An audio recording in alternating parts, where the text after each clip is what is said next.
I want to talk about the progress that we made this week on three fronts as we work to repair the damage to our economy from this recession and build a stronger foundation for the future. First, I signed a Wall Street reform bill that will protect consumers and our entire economy from the recklessness and irresponsibility that led to the worst recession since the Great Depression. It's a reform that will help us put a stop to the abusive practices of mortgage lenders and credit card companies and ensure that people get the straight, unvarnished information that they need before they take out a loan or open a credit card. It will bring the shadowy deals that caused the financial crisis into the light of day. And it will end taxpayer bailouts of Wall Street firms and give shareholders a say on executive compensation.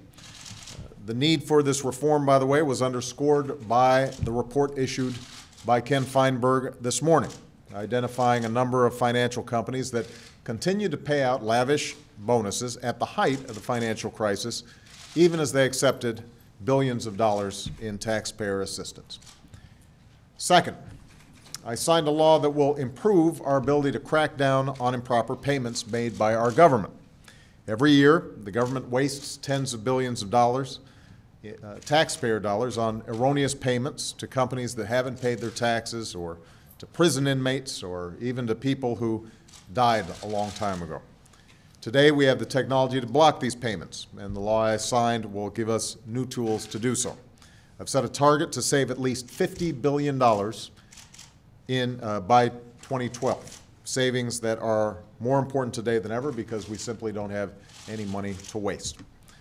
Third, we finally overcame the procedural blockade of a partisan minority in the Senate to restore unemployment insurance for about 2.5 million Americans who are out of work and looking for a job. So taken together, we made enormous progress this week on Wall Street reform, on making sure that we're eliminating waste and abuse in government, and in providing immediate assistance to people who are out there looking for work. But ultimately, our goal is to make sure that people who are looking for a job can find a job.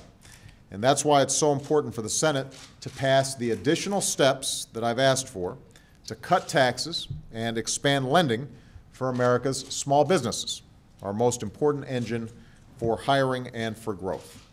And a small business jobs bill that contains these measures may come up for a final vote in the Senate in the next few days. With this small business bill, we'll set up a new lending fund to help community banks offer small business men and women the loans they need to grow and to hire.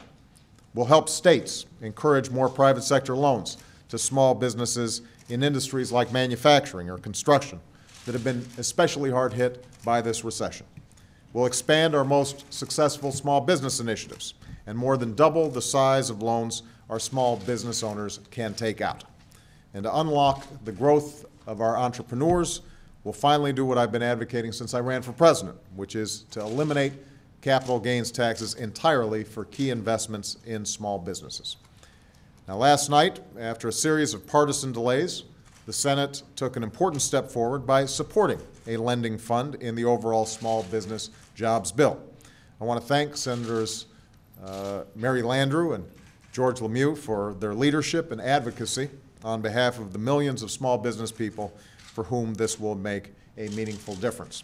I was heartened that Senators Lemieux and Senator George Voinovich crossed party lines to help pass this lending provision last night, and I hope we can now finish the job and pass the small business jobs plan without delay and without additional partisan wrangling. You know, the small businessmen and women who write to me every day, the folks who I've met with across this country, they can't afford any more political games. They need us to do what they sent us here to do. They didn't send us here to wage a never-ending campaign. They didn't send us here to do what's best for our political party.